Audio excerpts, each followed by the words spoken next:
Friends,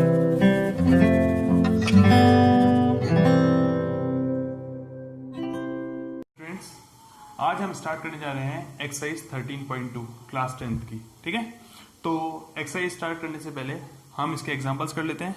example सिर्फ मैं यहाँ पे समझाऊंगा यानी एक्सप्लेन करूंगा। ठीक है, वर्क डन तो बुक में किया हुआ ही है। ठीक है, चैप्टर जो होगा, एक्सरसाइज जो होगी वो हम कंप्लीट करेंगे। ठीक है, तो उदाहरण नंबर फर्स्ट जो है, सबसे पहले उसका डायग्राम देख लेते हैं। ये टेंजेंट जा रही है यानी स्पर्शिका जा रही है, ये केंद्र है और केंद्र के यहाँ पे एक त्रिभुज है। ठीक है, ये दे रखा है हमें 70 डिग्री और ये अंदर का दे रखा है हमें 30 डिग्री। ठीक है, नाम दे रखा है इसको क्यू सी पी बी ए और हमसे पूछा है वैल्यू, सॉरी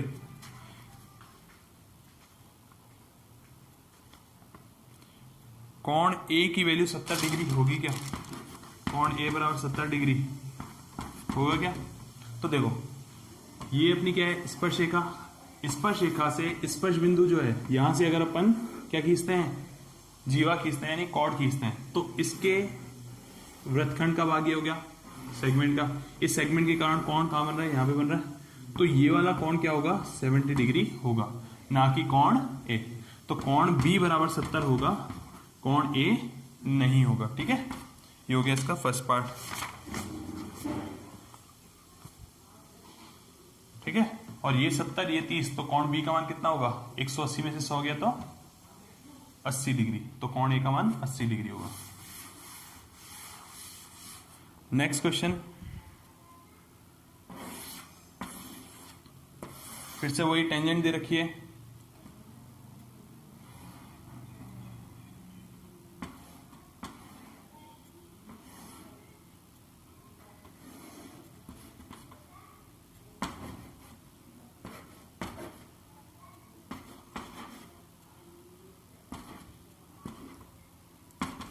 हमें ये 30 डिग्री गिवन है। कितना गिवन है, 30 डिग्री गिवन है। हमें एंगल एस ओ आर की वैल्यू पूछ रहा है और एंगल आर टी ओ की वैल्यू पूछ रहा है। ठीक है, ये जो भी क्वेश्चन है वो थ्योरम 13.4 के अकॉर्डिंग सॉल्व हो रही है, जिसका लिंक आपको ऊपर आई बटन में मिल जाएगा। तो एस ओ आर यानी ये वाला एंगल, और आर टी ओ मतलब ये वाला एंगल फाइंड करना। इसको नाम दिया मैंने एक्स, इसको नाम दिया मैंने वाई। ठीक है, तो यहां पर ध्यान से देखिए, ये 30 डिग्री है। ठीक है, 30 डिग्री है और ये क्या है, स्पर्शरेखा। तो इन दोनों के मध्य ये कोण कितना होता है, पूरा 90 डिग्री। स्पर्शरेखा और त्रिज्या के मध्य कोण होता है 90 डिग्री का। तो 90 में से 30 जाएगा तो ये बचेगा 60 डिग्री। कितना बचा, 60 डिग्री। ठीक है, और 60 डिग्री है, ये एक्स है तो ये भी एक्स होगा, क्योंकि ये भी त्रिज्या और ये भी, सॉरी ये भी त्रिज्या, ये भी त्रिज्या, सॉरी ये 60 डिग्री है तो ये भी 60 डिग्री होगा। क्यों होगा, क्योंकि ये भुजा और ये भुजा बराबर है। अगर भुजाएं बराबर होती तो उनके संगत कोण भी बराबर होते हैं। तो ये 60 तो ये बचा हुआ अभी 60। और कोण y और 60 मिलकर 180 बन रहे हैं। तो 180 में से अगर 60 घटा देंगे तो 120। कोण y की वैल्यू कितनी हो जाएगी, 120। ये हो गया अपना एग्जाम्पल नंबर 2। क्लियर है? Next example number 3।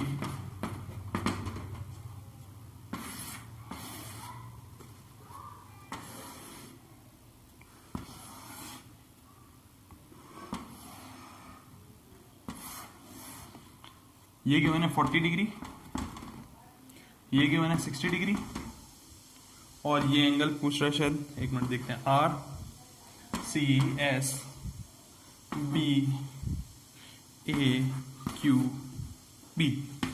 ठीक है, इसमें हमसे पूछा है बी सी आर की वैल्यू, बी सी आर की वैल्यू यानी कंप्लीट वैल्यू पूछ रहा है। ठीक है, तो देखो ये अपना क्या बन रहा है, जीवा के कारण कौन बन रहा है, जीवा और स्पर्शरेखा के मध्य, और इसके कारण वृत्तखंड ये रहा। वृत्तखंड का कोण कौन सा, ये वाला। ठीक है, तो ये 40 तो ये वाला भी, ये अंदर वाला भी 40 डिग्री।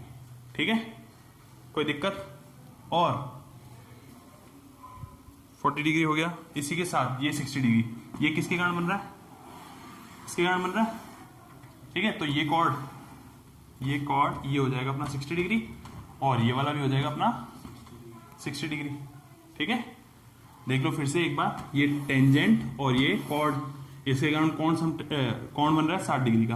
अब इसी कॉर्ड के कारण सेगमेंट हो रही है और सेगमेंट का एंगल 60 डिग्री, ये हो गया बराबर। तो 60 + 40 कितना होता है? 100 डिग्री। तो इसका आंसर आ गया 100 डिग्री, ठीक है। Next question, example number 4। ये जो क्वेश्चन है वो हम नेक्स्ट वीडियो, इसकी अलग से वीडियो अपलोड करेंगे, इंपॉर्टेंट क्वेश्चन है, ठीक है। अब आ जाते हैं हम एक्सरसाइज 13.2 पे। 13.2 का फर्स्ट क्वेश्चन,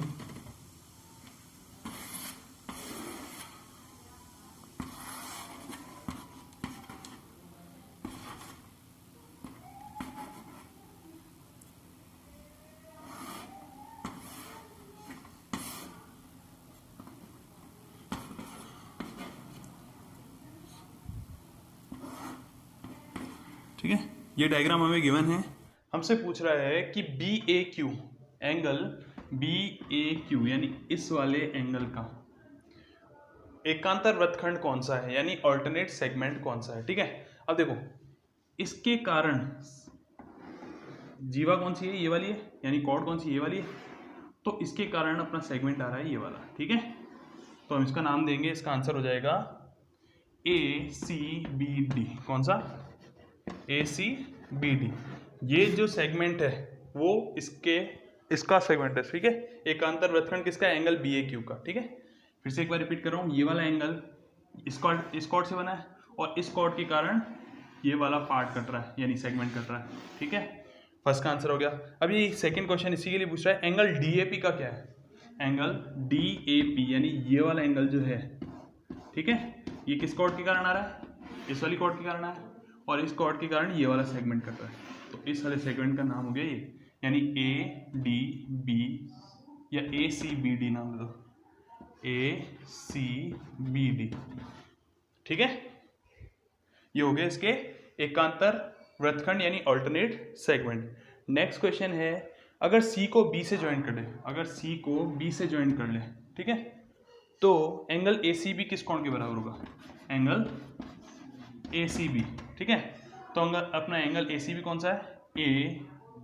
ACB यानी ये वाला एंगल, ठीक है। मैं डबल डॉटेड कर देता हूँ इसको, ठीक है। ACB जो एंगल है, अब ध्यान से देखो, ये टेंजेंट और ये कॉर्ड, ठीक है। अगर ये वाला एंगल देखो आप, ठीक है, तो इस टेंजेंट और इस कॉर्ड के कारण जो एंगल कट रहा है ये रहा, और इसी के कारण इस कॉर्ड पर, सॉरी इस सेगमेंट पे कौन सा एंगल बन रहा है? ये वाला एंगल बन रहा है, ठीक है। तो इसका आंसर हो जाएगा एंगल PAB, ठीक है। अब लास्ट क्वेश्चन कि ABD यानी ABD कौन सा क्वेश्चन था? सॉरी ABD ये वाला एंगल किसके बराबर होगा? ठीक है, इसको बाय नाम दे देता हूं। तो angle ABD is equals to, देखो ये वाला इस पार्ट के कारण आ रहा है, ठीक है, और इस पार्ट के कारण कॉर्ड ये रही, और इस कॉर्ड, ये जो कॉर्ड है वो टेंजेंट के साथ कौन सा एंगल बना रही है? ये वाला एंगल बना रही है, एंगल PAD, एंगल PAD, ठीक है स्टूडेंट्स। ये और ये बराबर होंगे। Next ADB, angle ADB, angle ADB वो किसके बराबर होगा? तो देखो एंगल ADB,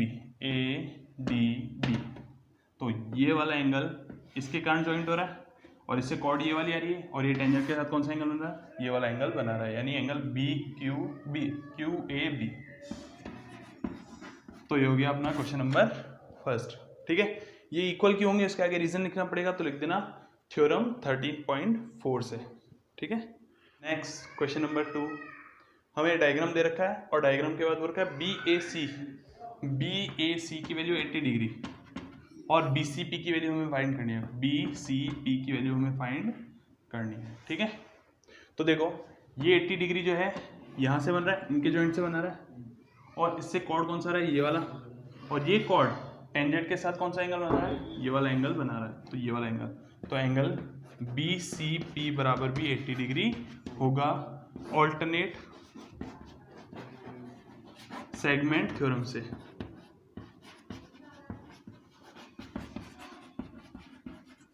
ठीक है, यानी एकांतर वृत्तखंड प्रमेय से इसका मान बराबर आ जाएगा। Next question, question number 3।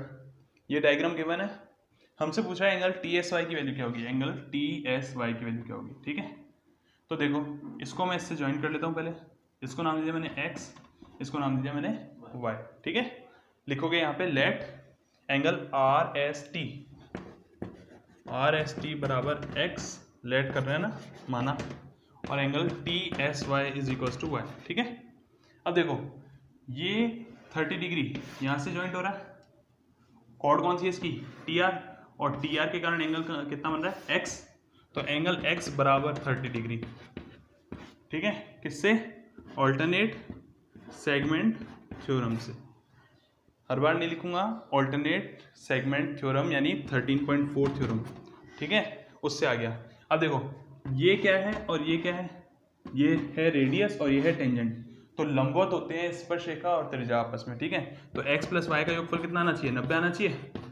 तो y की वैल्यू कितनी हो जाएगी, 90 माइनस x की वैल्यू 30, तो 90 में से 30 गया, तो ये आ गया 60 डिग्री। क्वेश्चन नंबर 4, गिवन है ABCD एक साइक्लिक क्वाड्रिलेटरल है, हमें और दे रखा है कि AC जो है वो एंगल C का बाइसेक्टर है, कहने मतलब ये वाला एंगल इस एंगल के इक्वल है। ठीक है, तो हमें प्रूव करना है कि BD यानी ये वाली लाइन इस लाइन के पैरेलल है। ठीक है, तो प्रूव करते हैं हम। सबसे पहले हम QAB एंगल QAB को इसको लेट कर लेते हैं x लेट कर लेते हैं, क्या लेट कर लेते हैं, x डिग्री। ठीक है, अब ये किस कॉर्ड के कारण है, AB कॉर्ड के कारण, और AB कॉर्ड से बनने वाला ये वाला एंगल है, तो ये एंगल हो जाएगा x, क्या हो जाएगा, ये एंगल x, तो एंगल ACBB ये भी क्या हो जाएगा, x हो जाएगा। ठीक है, क्यों होगा, ऑल्टरनेट सेगमेंट थ्योरम यानी 14.3 थ्योरम से। ठीक है, फिर से एक बार रिपीट कर रहा हूं, ये कॉर्ड है, इस एंगल की वैल्यू किसके बराबर होगी, इसी कॉर्ड पर बनने वाले एंगल के। ठीक है, ठीक है, और इसी कॉर्ड पर एक और एंगल बन रहा है, ये वाला एंगल, तो एंगल ADB की वैल्यू भी क्या होगी, x के बराबर होगी। ठीक है ना, एक ही कॉर्ड पर बनने वाले एंगल्स भी क्या होते हैं, इक्वल होते हैं। ठीक है, अब ये x है तो ये वाला भी x होगा, क्यों, एंगल ACB बराबर है एंगल ACD के, क्योंकि ये उसका क्या है, बाइसेक्टर है, ये उसका समद्विभाजक है, तो ये दोनों बराबर होंगे x। ठीक है, अब ध्यान से देखिए, हमको किसी तरीके से ऑल्टरनेट एंगल को बराबर प्रूव करना है, ऑल्टरनेट एंगल को यानी एकांतर कोण को बराबर करना है। तो अगर मैं ये वाला एंगल देखूं,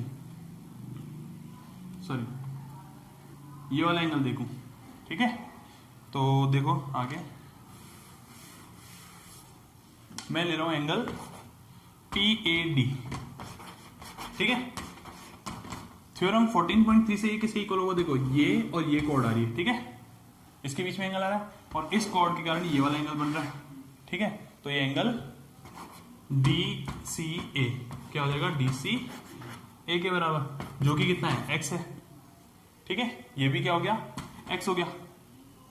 ठीक है, अब ये भी x और ये वाला भी x, तो देखो एंगल PAD बराबर एंगल ADB। ठीक है ना, ये भी क्या आ गया, बराबर आ गया। और दो एकांतर कोण तभी बराबर होते हैं जब वो समांतर होती है। अगर कोई दो लाइन समांतर होती है तो उनके एकांतर कोण क्या होते हैं, बराबर होते हैं। अतः PQ पैरेलल है DB के। ठीक है स्टूडेंट्स, एक बार मैं फिर से रिपीट कर रहा हूं इसी में।